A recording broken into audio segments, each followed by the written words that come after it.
2022 সালে সেপ্টেম্বর মাসে এই ইসরায়েল ইহুদিরা লাল গরু যুক্তরাষ্ট্র থেকে নিয়ে এসেছে। বলে কেন? তাদের গ্রন্থের মধ্যে লেখা আছে বাইতুল মুকাদ্দাস ধ্বংস করে মন্দির বানানোর পরে এই লাল গরুকে জবাই করে সেই লাল গরুর রক্ত পুড়িয়ে সেই লাল গরুর মাংস পুড়িয়ে সেটাকে ছাই বানিয়ে এই ছাই পানির সাথে মিশিয়ে সব ইহুদিরা যেই দিন গোসল করতে পারবে সেই দিনই দাজ্জালের আবির্ভাব। আশ্চর্য হবেন, 2022 সালের 15 সেপ্টেম্বর লাল গরু যুক্তরাষ্ট্র থেকে পাঁচটি লাল গরু তারা ইসরায়েলে নিয়ে এসেছে অনেক নিরাপত্তার সাথে। আর 2023 সালের 7 অক্টোবর থেকে ফিলিস্তিনের উপরে হামলা শুরু করেছে ইসরায়েল। আপনি অবশ্যই মিল খুঁজে পাচ্ছেন দাজ্জাল আসার সম্ভাবনা কত কাছে। তারা গরু নিয়ে এসে প্রস্তুত, এদিকে ফিলিস্তিনের উপরে হামলাও প্রস্তুত। অচিরেই এটা যদি চলতে থাকে বাইতুল মুকাদ্দাসের উপরে হামলা করবে, বাইতুল মুকাদ্দাস থেকে দখল করবে, এমন একটা পারমাণবিক হোক আর একটা মিসাইল হোক বাইতুল মুকাদ্দাসের উপরে ফুটাবে, বাইতুল মুকাদ্দাস মাটির সাথে মিশে যাবে আর সেখানে হাইকালে সুলাইমান নির্মাণ করবে।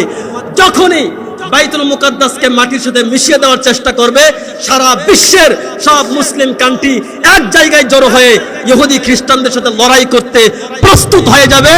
ইহুদি খ্রিস্টানদের সাথে লড়াই করতে সারা বিশ্বের সব মুসলিম কান্ট্রি যখন এক জায়গায় হবে, সারা বিশ্ব তখন এক প্ল্যাটফর্মে যুদ্ধে লিপ্ত হবে, আর সেটাই হবে তৃতীয় বিশ্বযুদ্ধ। কত দূর আছে তৃতীয় বিশ্বযুদ্ধ? কত দূর? মনে করছেন বহুদিন আমার সোল যাবে, তার সোল যাবে, তার সোল যাবে। নো, তৃতীয় বিশ্বযুদ্ধ আপনার সামনে। আপনি দেখতে পাচ্ছেন সারা বিশ্বগুলো যুদ্ধের দামামা বাজতেছে। লাল গরু ক্রয় হয়ে গেছে, সব সম্পদগুলো জমা হয়ে গেছে। এখন শুধুমাত্র লাল গরুকে জবাই দিবে, বাইতুল মুকাদ্দাস ধ্বংস করবে, এরপরে সেটাকে পুড়িয়ে ছাই বানিয়ে গায়ে মাখবে। প্রিয় ভাইরা, আল্লাহ রাসূল বলেছেন যে দাজ্জাল পৃথিবীতে আসবে আর দাজ্জালের এক হাতে থাকবে জান্নাত, আরেক হাতে থাকবে জাহান্নাম। এ কথার মর্ম হলো এটাই, আপনার সম্পদ থাকবে বটে, আপনার খাবার থাকবে না।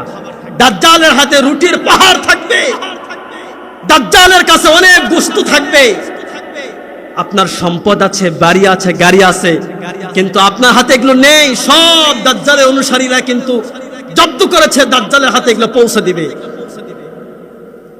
প্রিয় ভাইরা, উদ্ধারত আহ্বান করছি,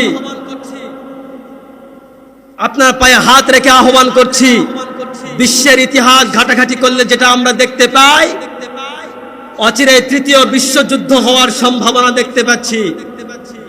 আর তৃতীয় বিশ্বযুদ্ধ যখনই হবে, প্রথম বিশ্বযুদ্ধে যত মানুষ মারা গিয়েছে, দ্বিতীয় বিশ্বযুদ্ধে যত মানুষ মারা গিয়েছে, এই তৃতীয় বিশ্বযুদ্ধে তার চাইতে দ্বিগুণ থেকে দ্বিগুণ মানুষ মারা যাবে।